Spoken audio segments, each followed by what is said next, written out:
Hello everyone, in this video I'll be showing you the best two-hand weapon strength build in Elden Ring. So we're going to be using the Giant's Crusher or the Great Sword with the heavy infusement. I'll be going over this build at level 150, but also if you're at a lower level, I'll show you where to put your stats. So I'll be just going over quickly what this weapon's going to look like. So main hand attack there, 1500 damage, and then going with our Giant's Crusher, 2900 damage there in a single attack. That is incredible amounts of damage.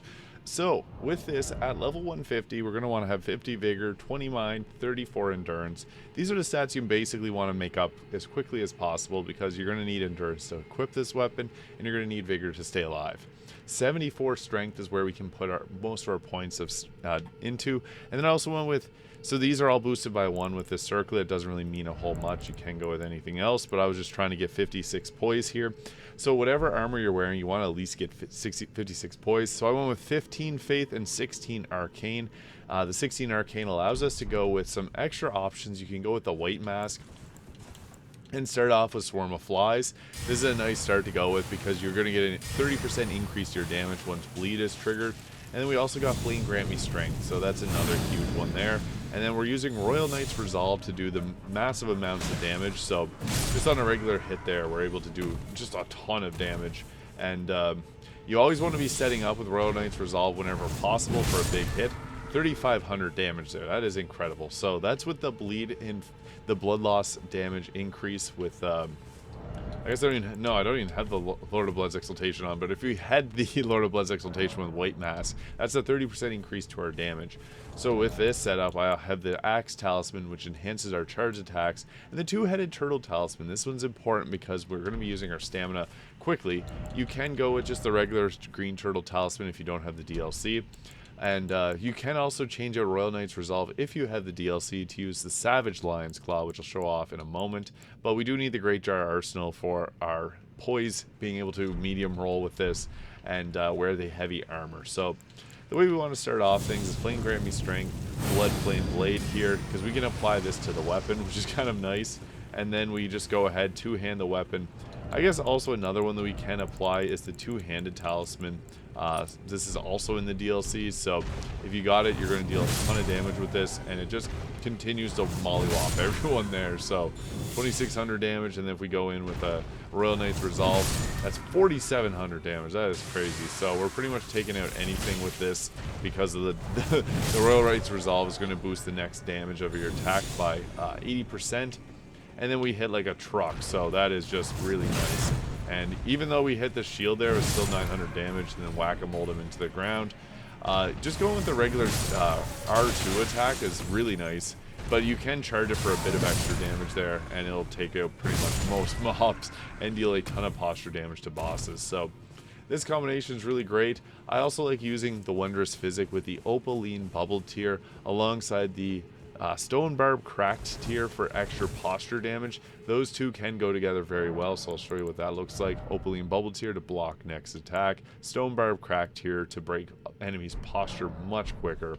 And we also can go, I guess we'll buff up again with our Flame Grant Me Strength. I'll show you what it'll look like if we wear the White Mask and go with more of a route that way for the blood loss damage, and then change out the Axe Talisman for the Lord of Blood's Exaltation.